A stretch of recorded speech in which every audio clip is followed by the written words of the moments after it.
Well, hello again, it's Trudy here from Hot Patterns, coming to you this time with kind of a tutorial. And I should point out before we even get started that this is really done on the fly. It's just because I was doing something and I thought, you know what, I should really just film this and take some pictures because it'll be really useful. So what I'm going to do, what I'm going to show you how to do, is to take one of our patterns, this one in particular, the Classics Nouveau Refined Peasant Blouse, and do kind of a designer-inspired knockoff. That's the only way to put it, really. Okay, I saw a really beautiful blouse by Free People a while ago, and I thought it was lovely. And I thought, oh, we should do a pattern for that. And then I thought, you know what, we've actually got one that's really almost the same. So I thought I'd show you how, just a few little tweaks to one of our standard patterns, you can get another look out of it. And I should explain that for a lot of our patterns we do this. We do a lot of patterns that you can do stuff to, just little things, and get a completely different look. So I'm going to walk you through the details. I'm going to show you some close-up pictures of the inspiration piece, and yeah, I'm going to talk you through what I did to achieve it. So this is the original. Oh, by the way, because I was making this for myself, I wasn't really making it to kind of show, so I wasn't using my usual thing of like a brighter coloured fabric or a light coloured fabric, very, very dark. So I'm going to bring the camera really in, like very, very tight, so you can see the details shortly. But here's the original. This is our Classics Nouveau Refined Peasant Blouse. I made this for our tutorial. We do have a tutorial for it. I'll put the details in the box down below. And I've worn it literally to shreds. It's starting to fall apart now.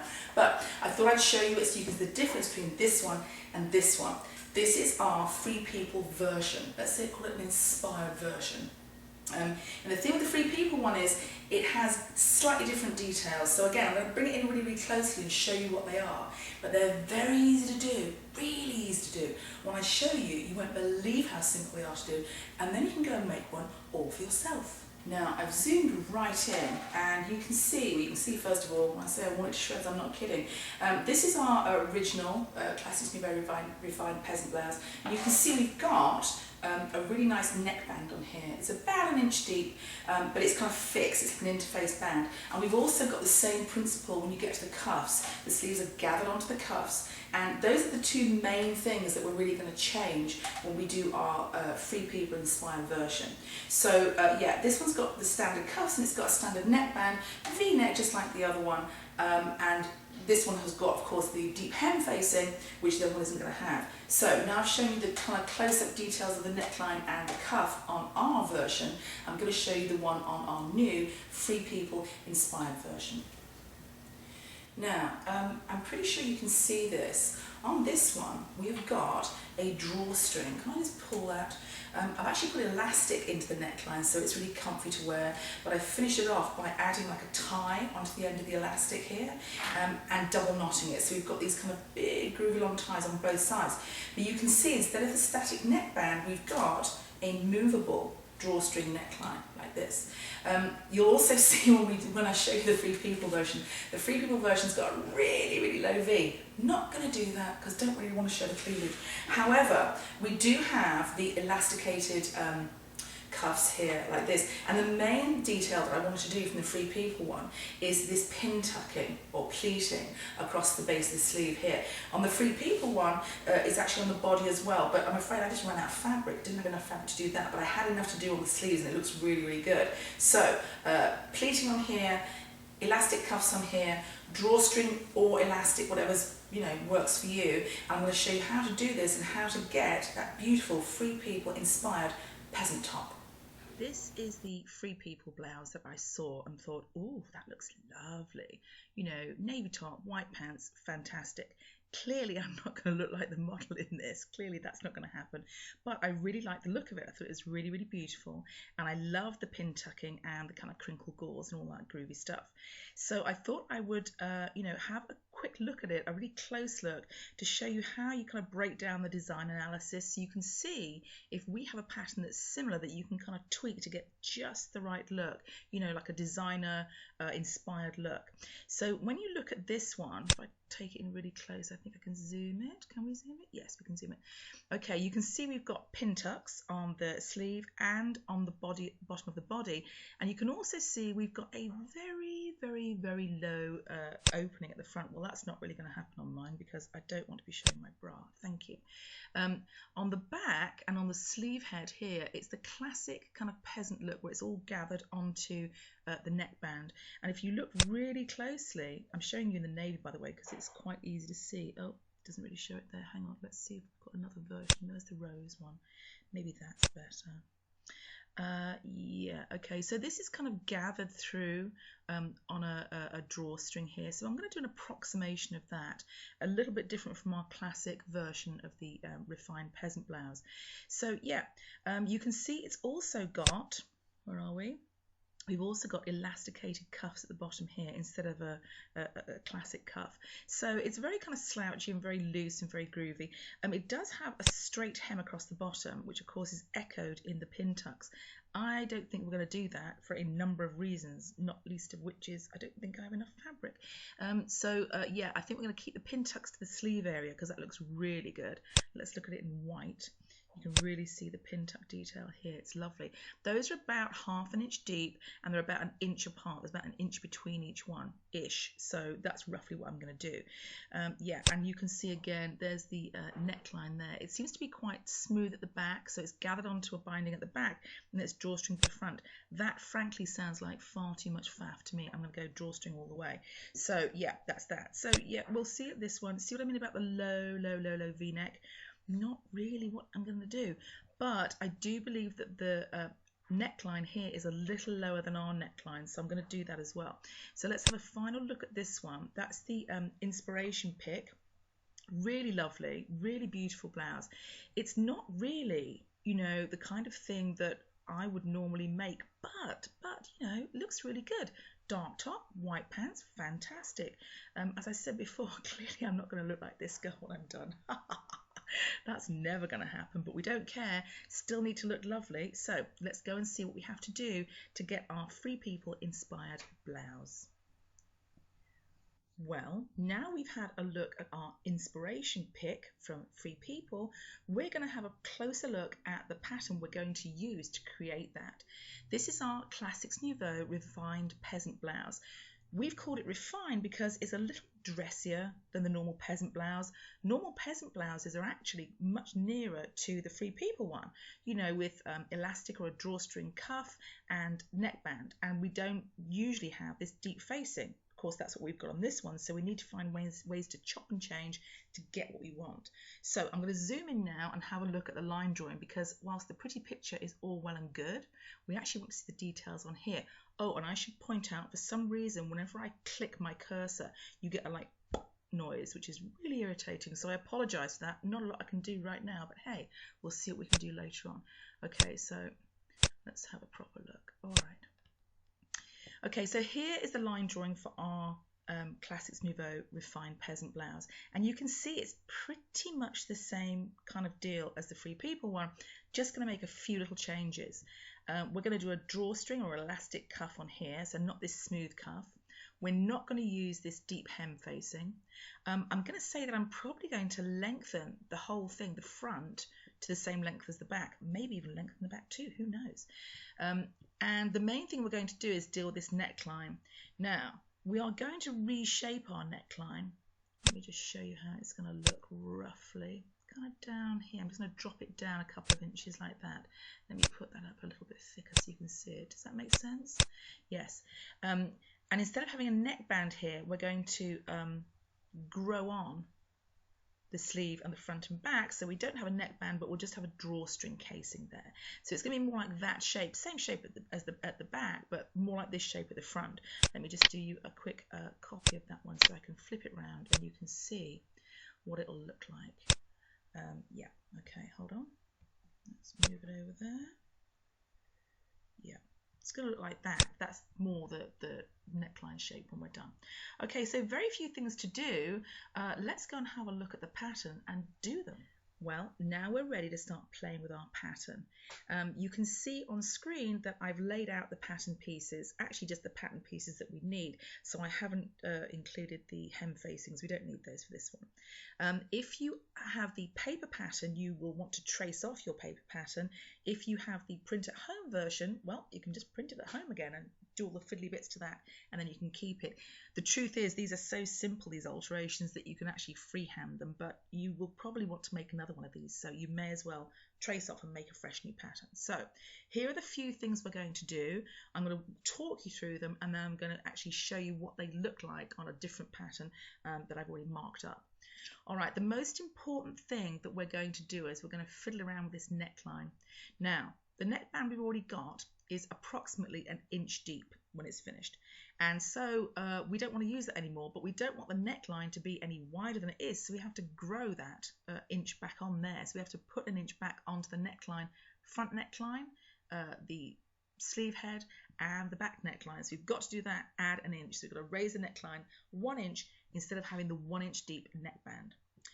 Once we've done that, don't forget we're going to drop that centre front neckline down about 2 inches lower, but we've got to do this first, so we'll do that. And then we're going to add the cuff depth, this is the cuff here, to the bottom edges of the sleeves, because we're not going to do a cuff just an elastic or drawstring casing.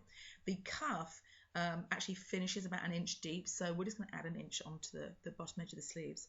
We're going to add, I think we want to elongate it a smidge, so we're going to add about 2 inches to the centre back length, and then we're going to hop over to the front bodice part, and we're going to borrow the side seams from the back and the bottom edge from the back and put those onto the front. You'll see what I mean in a moment.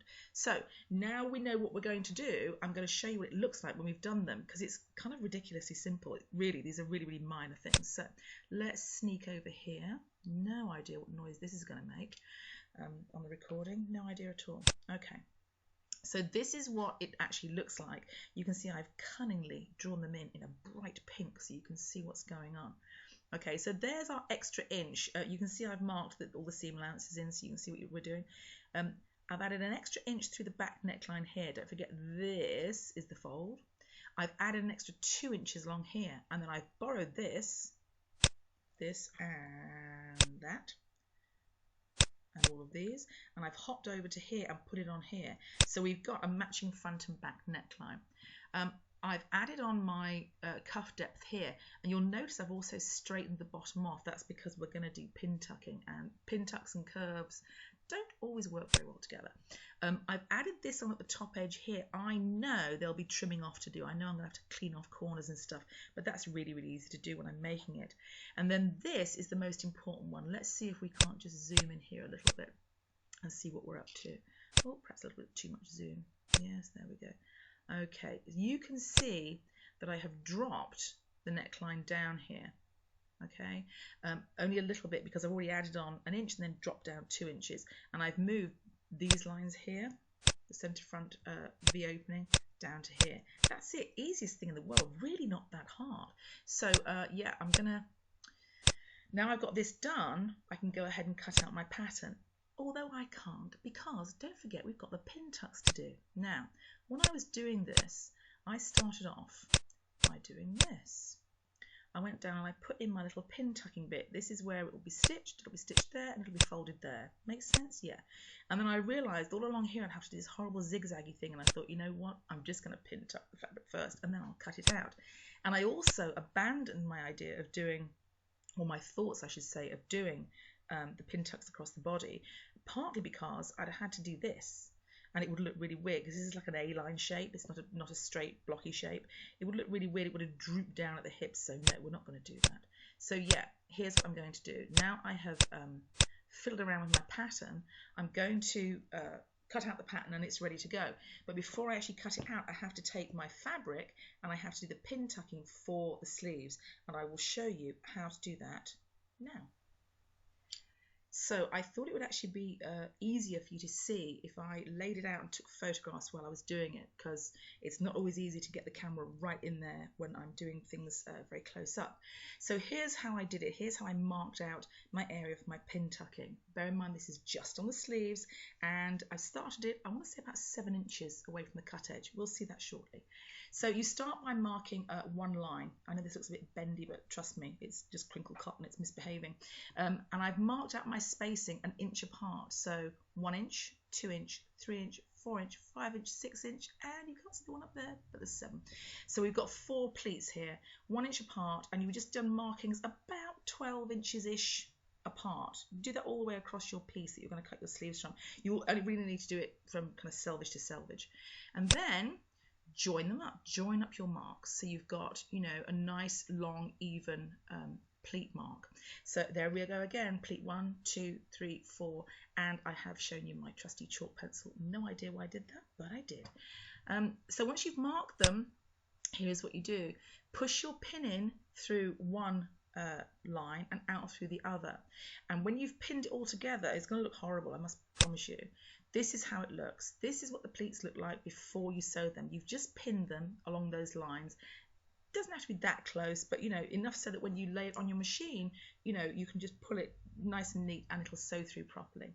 So this is what it looks like before you sew them. But once you've sewn them and pressed them down, this is what they look like. Fantastic, really nice. Now, please bear in mind this is crinkle cotton, so when I've finished the garment, I'm going to dampen it and chuck it in the dryer for 10 minutes, and this is all going to crinkle up a little bit, so I'm not too stressy about precision sewing here. As you see, I've gone off a little bit, but what the heck? It's just, you know, it's a boho peasant blouse, who cares? It's going to look beautiful anyway. So this is what they look like after you sew and press them, and this is how I'm laying it out. This edge here, this cut edge here, is going to be the finished edge of my sleeve, and I'm going to obviously turn it up and under to get the casing. Depends on how deep I do the casing, I might have to trim some off, but I've decided to do it 7 inches from the cut edge to the first stitch line, just because it seems to balance out really nicely. So by the time I've finished, it'll be about, this one will be about 6 inches from the bottom of the sleeve. Looks perfect to me. And I've put a little reminder here for myself to use pale chalk for dark fabrics and dark chalk for light fabrics. Well, of course you knew that. So, all right, so that's how we do the pin tuck. So when we lay our pattern out, we lay the bottom of the sleeve here, the neck edge of the sleeve up here. Make sure that it matches, it's even either side on the pin tucks, and just cut away, and that's it. And you're going to make it up as if you've done nothing to the fabric at all. Easiest way to do it, that's for sure. So yes, that's all there is to it. You can see it's really, really simple. Few little tweaks. I mean, some tweaks to the pattern, some work on the fabric before you cut out, and that's it. You've got yourself a designer-inspired original, which is fantastic. This fabric that I used is a crinkle cotton. I actually bought it. I bought it from Fabric Mart, and they're usually brilliant. I love their fabrics, but this one was supposed to be called Twilight Navy, and when it came in, it wasn't. It was like a dark grey. It was horrible. So I over-dyed it with navy, and now it's Twilight Navy. Oh yes, it is. So yeah, crinkle cotton's really good for this. This is a rayon jacquard, so that's really nice and floaty too. If you're going to do this real kind of boho-y kind of peasant top, I really think you need something like a crinkle cotton or a cheesecloth, or you know, something very, very kind of drapey and filmy. You could do a cotton voile, but you're going to have to wash it a lot, or even a handkerchief linen. If you can get it really soft, it will look really, really good. So yeah, that's our Free People inspired peasant top. It looks really beautiful. I really like it. I think it's really lovely. Once again, apologies for it being in such a dark fabric, but like I say, this was done kind of on the fly, and also apologies for my husky and seductive voice, got a bit of a cold coming on, but anyway, you can now get nice, beautiful, simple pattern, make the classic version, make a designer version, why not?